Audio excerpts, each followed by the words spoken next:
Let's watch popular Gen Z TikToker influencer Harry Sisson go from excited to disappointed on election night in 2024. We're going to start this, though, with some funny clips of him defending Biden. Then we will very quickly get to the election night itself. Harry, you think Biden won last night? 1%. Yeah, no, I did, definitely. On the substance of the conversation, Biden won. His policy was pragmatic, it was logical, and Donald Trump just lied the entire time, is incapable. So, I mean, I think Harry Sisson was one of the only people in America that thought Biden won the debate with Donald Trump. And I'm going to continue to move until we get the total ban on the total initiative relative to what we're going to do with more Border Patrol and more asylum officers. President Trump? I really don't know what he said at the end of that sentence. I don't think he knows what he said either. Look. Now, this clip here is a couple weeks following the Biden debate. Harry Sisson's still defending Biden. You know, 3/4 of Democrat voters think he's too old to run again. The room has gone, his own room. Forget what Republicans think. Forget what people like me think who are not even American citizens. None of that matters. He's lost his own side. They're gone. You're the last one standing. It's you, Harry Sisson. That's it. Yeah, no, I don't think so. There are tens of millions of Americans out there who voted for Joe Biden in the primary. They voted for him to be the guy, and he's going to be the guy. He has a terrific record to run on. And again, Womp womp. Joe Biden then dropped out on July 21st. It did not take Harry long to get on the Kamala Harris train. As you can see this tweeter, July 23rd, 2024. Kamala Harris now beating Trump via new Reuters and Ipsos poll. And another tweet here. Harry Sisson, July 26, 2024. Kamala Harris is going to beat Donald Trump, and it won't be close. Let's go. Okay, one more short clip. This is about 4 days away from the election. Then we'll get to the election night itself. We have some major breaking news. A new poll just 4 days away from the election shows Kamala Harris beating Donald Trump by a lot. This is really bad for Trump. So here's the poll. It's from Marist, and in Michigan, Kamala Harris is beating Donald Trump by 3 points. President-elect Donald Trump wins Michigan. She's at 51%, he's at 48%. In Wisconsin, Kamala Harris is up by 2 points. That Donald Trump has won Wisconsin. You can see right there. And in Pennsylvania, Kamala Harris is also up by 2 points. CNN projects that Donald Trump will win the great Commonwealth of Pennsylvania. Now, here's the really important data point from this poll. They also asked people from these states who have already voted who they voted for. And Kamala Harris is blowing Donald Trump out of the water. In Michigan, among people who have already voted, she's up by 27 points. 27 points. In Wisconsin, she's up by 14. Pennsylvania, she's up by 28. So all of these numbers you're seeing of people who have already made their voices heard, the overwhelming majority of them are supporting Kamala Harris. Kamala Harris's lead in the swing states is already bad enough for Trump. But this right here is devastating for his campaign. The Trump campaign thought that they were winning. They thought that from these numbers we're seeing that they have the advantage. But these polls are showing not quite. But it's not over. We have 4 days until the election. Trouble for Donald Trump apparently in the swing states. He swept the swing states, the blue states. Got 312 electoral college votes. Ladies and gentlemen, excuse my language. That is an ass whipping. That is what that is. There is no way around it. Okay, now we're to the election day itself. Let's let the fun begin. We have some major breaking news coming out of Nevada. Young voters are surging in the state and making their voices heard. The Nevada Secretary of State just told journalist Stephanie Elam 2 crucial things. Number 1, Nevada is seeing a surge in young voters. And number 2, it's causing signature curing issues because young voters aren't used to signing names. And also, here's a graph tracking election day voting in Clark County, Nevada, where Las Vegas is. And currently, as it stands, Democrats are voting at higher rates than Republicans, and it compares it to 2022. This is really, really important for a number of reasons, but mainly because young voters typically vote more so. How did it go in Nevada? We have some breaking election news. Just in the last 6 hours, President-elect Donald Trump won the state of Nevada, and that brings the Electoral College vote to 301 for Trump and 226 for Vice President Kamala Harris. Trump already won the election early Wednesday morning when he passed the needed 270 votes to win. But this particular win is important because of its voting history.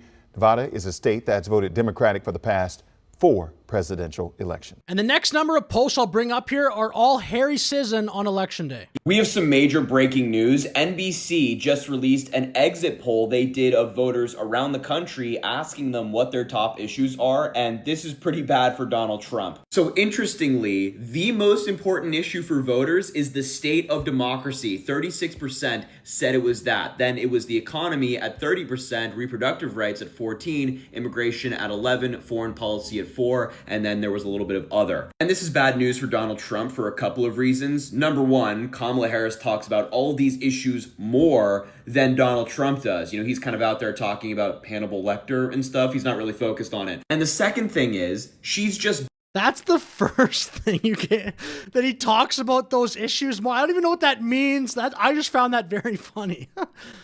better on these issues. When it comes to democracy, she wants to protect your right to choose your leaders. When it comes to the economy, she wants to give a tax cut to 100 million hardworking Americans and make it easier for folks to buy a home. When it comes to reproductive rights, she wants to protect the right to choose. Donald Trump wants to take it away. When it comes to immigration, she wants to work with Republicans on getting a bipartisan bill done. When it comes to foreign policy, she's actually respected around the world, whereas Donald Trump is laughed at. The American people know that Kamala Harris is fighting for them on... That's great news for Kamala.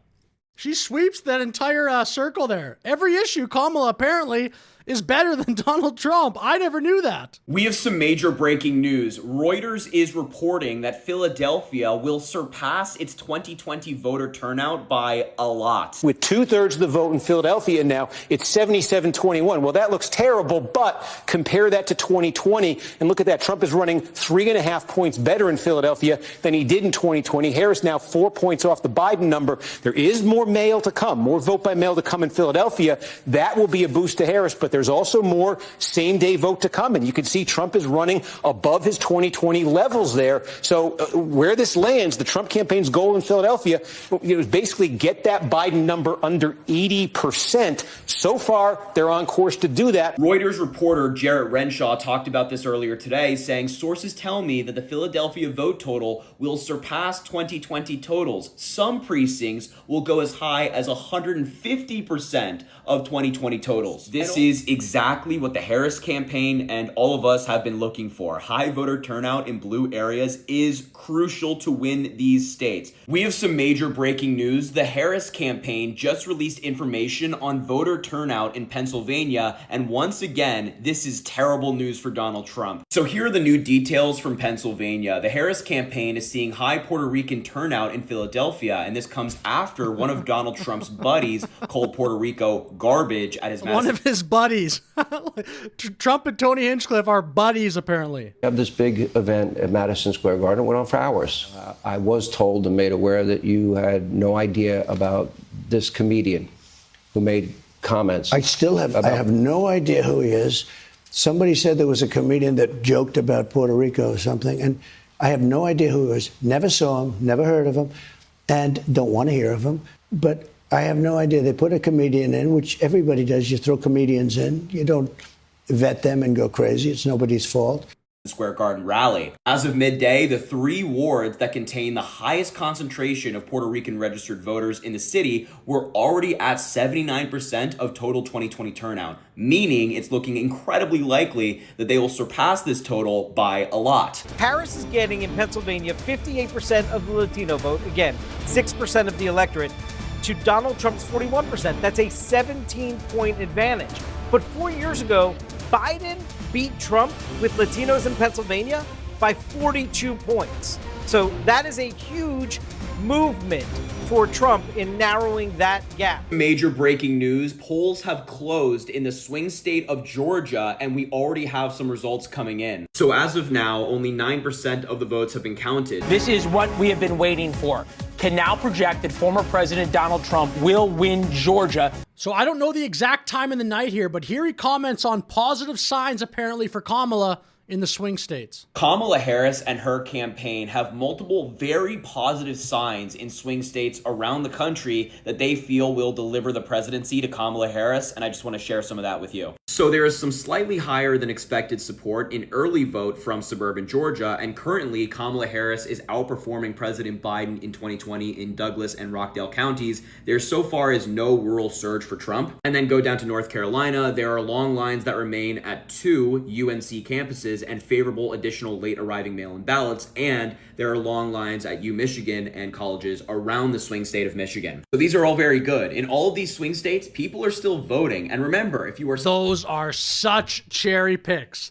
Long lines at one school, long lines at 2 UNC campuses, slightly higher than expected support in suburban Georgia. Oh, no rural surge for Trump. Those are such a cherry pick. I think at this point of the night, it's hard to say what time it was exactly, so I'm just speculating, but as soon as the votes came in 24, if you were watching that election, there was a brief moment where it looked like Kamala was doing a little bit okay, but that was I don't even think that lasted an hour. They just went to basically all positive news for Trump. You are still in line, you have a right to vote, even if the polls have closed. These are very, very bright spots for Kamala Harris and her campaign. Now, let's be honest, there is no blue wave. I wouldn't say that there's a red wave either. I think this so at least he says this here. Election is going to be very, very close. It's going to come down to tens of thousands of votes in swing states across the United States. So just remember, stay in line, vote if you haven't already, and you're in line. And let's deliver the presidency to Kamala Harris. I mean, wishful thinking. There was a red wave.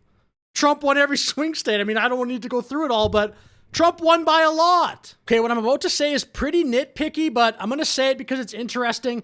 To his point here, it's going to come down to tens of thousands of votes in swing states across the United States. So the only 3 states in this election that Donald Trump won by less than 100,000 votes, so it wasn't tens of thousands, was Michigan, Wisconsin, and Nevada.